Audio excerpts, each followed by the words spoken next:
Garten of BanBan. To some, that very name may bring forth the horrors and mediocrity of the current mascot horror landscape, but to others it may bring forth feelings of familiarity as they play through the similar motions that they are used to with other horror games similar to this one. BanBans is the latest of the mascot horror craze to blow up in popularity on the internet, but it could be said that it is the first to have done so ironically, as no one could like such a game, right? Well, I tend to disagree with the common consensus that there is nothing fun or enjoyable about the BanBan games. I for one thoroughly enjoyed my experience playing all three of the games that are currently available at the time of recording, while in calls with my friends or even alone. The games in my opinion have a fun charm to them that I find really endearing, and as someone who was in the games development industry, I can empathise with how hard it is to develop a fully fledged game.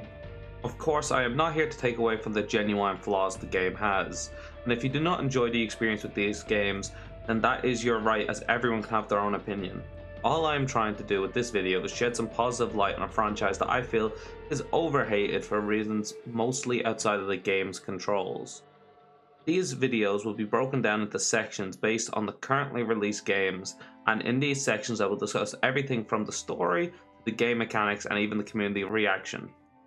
Although these may not be in a set order and some topics may overlap, before finally going over my thoughts and whether they align with the general consensus of the horror community. Finally, this video is covering the first BanBan game. There will be follow-up videos about the sequel games released after this one. Let's get straight into it. Garten of BanBan released on January 6, 2023 to mixed reviews for free on Steam.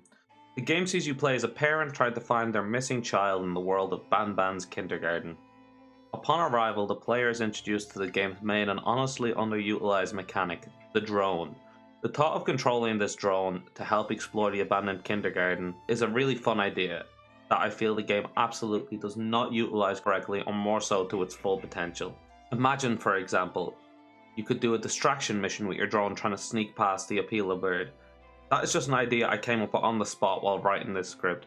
Given more time, I am sure you could come up with lots of unique and interesting mechanics, some of which as expanded on in the next entry, but let's not get too far ahead of ourselves. In this game, the drone is used for two things: hitting buttons and breaking a single pane of glass. As the second game was already planned in advance, I am assuming they are using this as a basic tutorial for the drone, and they intended to add more depth to the mechanic in the later installments. One ailment I cannot forgive in the original BanBan is the drone's movement speed and spawn speed. Both of these actions are incredibly painfully slow and can lead to frustrations while playing. A massive pro I will give Garten of BanBan is its use of tutorial and explanation. While it is basic, the game explains the controls and objectives to the player in a very clear way, making it nearly impossible to not understand what you're doing. In the opening area, you are also introduced to the main items used to progress through the kindergarten in Garten of BanBan. That is the key card. You should get very used to seeing and collecting these key cards, as they are your main progression blockers throughout the franchise so far. These key cards are needed to activate buttons, open doors, turn on the power, and any other objectives that needs completing depending on the area. After picking up the key card and powering up your drone to open the doors by hitting two buttons, you are free to move on to the next area and are introduced to the first of your many adversaries, the Appeal bird. Upon the game's release, this bird took over the internet with somewhat goofy design and walk cycle, and to be frank, hilarious jump scare. This led many content creators to begin making memes about this bird. I remember going on Twitter around the time that Garten of BanBan released, and this bird was everywhere.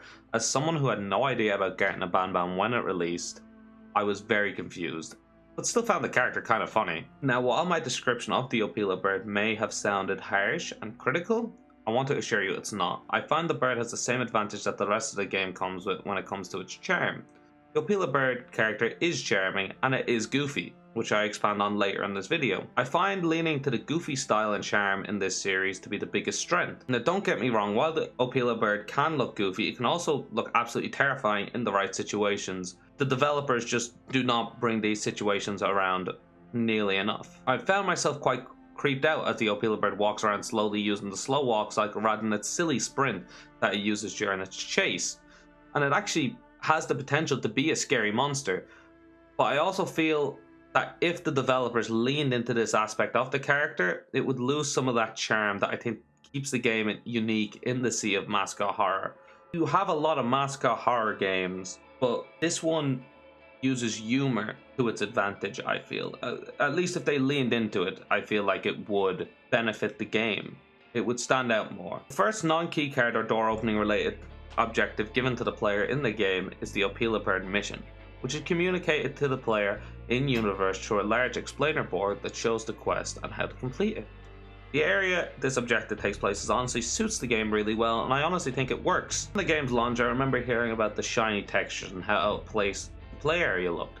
But as someone who's worked in a play area for a summer job before, I can tell you that the plastic and slick look is exactly the kind of look you'd want to go for these kind of places, especially if you're going for realism.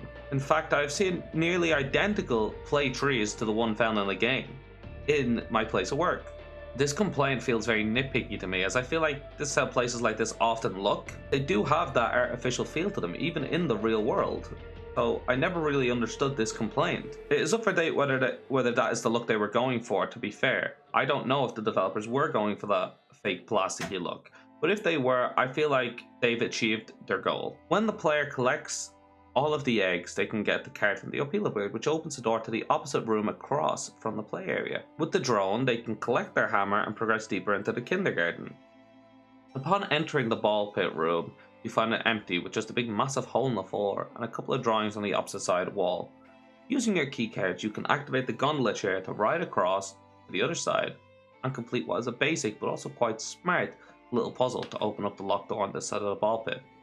This area also contains a 7th hidden egg that, once traded into the Opila bird, gives you the keycard to access the first secret room in the series, which is the room that the players first see from the loading screens. This secret is quite easy to miss, as the egg is hidden tucked away in the roof and can only be obtained before the player completes the next puzzle. The puzzle in question challenges the player's memory, as if you look back to the start of the game, you'll remember the mascots all lined up along the wall in a nice mural of all the characters. The key here is to remember the colours of the characters, as you need to input the correct colour onto the correct mascot for the door to open and for you to collect your next key card. This is an easy puzzle, don't get me wrong, but at the same time it is the first puzzle in the game and the first puzzle in the series. The puzzle shouldn't be expected to be insanely hard, especially not for the first puzzle the player has to attempt. If the player remembers the colours and inputs them correctly, they get access to another note that gives off more of the story and also the final keycard available to collect in this game to unlock the final door.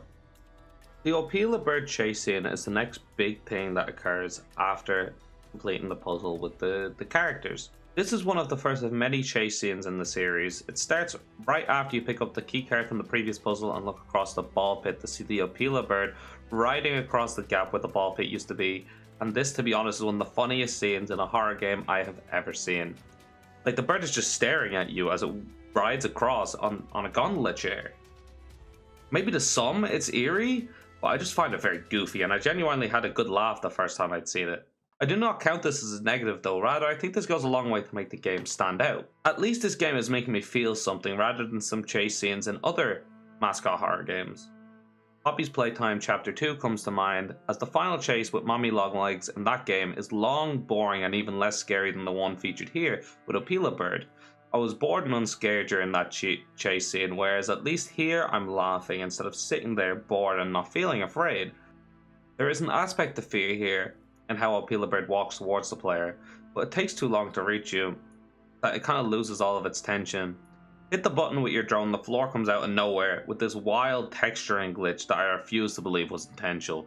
The texture looks like ice cream and the floor is just waving across as you move. It's like it's not a finalized texture put into place. Of course that is nitpicky, but it's just something I thought I would point out. Get across the chasm, and maybe if you're fast enough you may get a chance to see Opila bird fall to its death. Here's another big issue I have with Garten Of BanBan. The entire series really, is that conclusion to these chases are often so abrupt and out of nowhere that you don't even get to see what happens to the monster you're fighting or running from. This is worse than BanBan 2, when you're chased by Nab Nab at the end of that game, and you actually just have no idea what happens to them at the end of the chase, as it happens so fast, but we can discuss that when we reach it. The Opila bird chase is just dumb, goofy fun, and while it's not scary, which can be a genuine issue if that's what you want, I don't have an issue with it, and I choose to enjoy it for what it is. Now, one key component I have not discussed yet is the jump scares, and that's because there's not really much to discuss. They're kind of cheap, cookie cutter kind of jump scares. You know, think FNAF, think Poppy Playtime, all them games where the character jumps in your face and makes a scary noise. It never got me while I was playing through the game, but I was playing through it with my good friend Lee sitting next to me, and he wasn't even playing, and the jump scare did scare him. So I suppose it depends on how used to these kind of games you are, the amount of fear, or how successful the jump scare will be. But to me, the jump scare in this game is just severely lacking. It's just, if the character's not scary, the jump scare is probably not going to be scary. No amount of loud noises is going to make an unscary character scary. But I suppose to some people it could still be seen as scary. I think it's more goofy, and the further we get in to the series, the more goofy the jump scares get, to be completely honest. Now that you've beaten the Appealer Bird, you can head back to where you spawned in and see an audio tape that's ready to be played that was not there before. This audio tape just depicts the collapse of the ball pit and just reinforces in the player's head that the children you are searching for may have fallen into a deeper section of the kindergarten. The player can now open the orange door and head inside, where they'll find a massive elevator down to the lower level, hidden under the floor. As the player descends, they'll find the absolute shad that is Jumbo fucking Josh. My bro. I love this guy. Man, just wow, what a guy. That's all I have to say. Jumbo Josh proceeds to pull down the elevator and the screen goes black.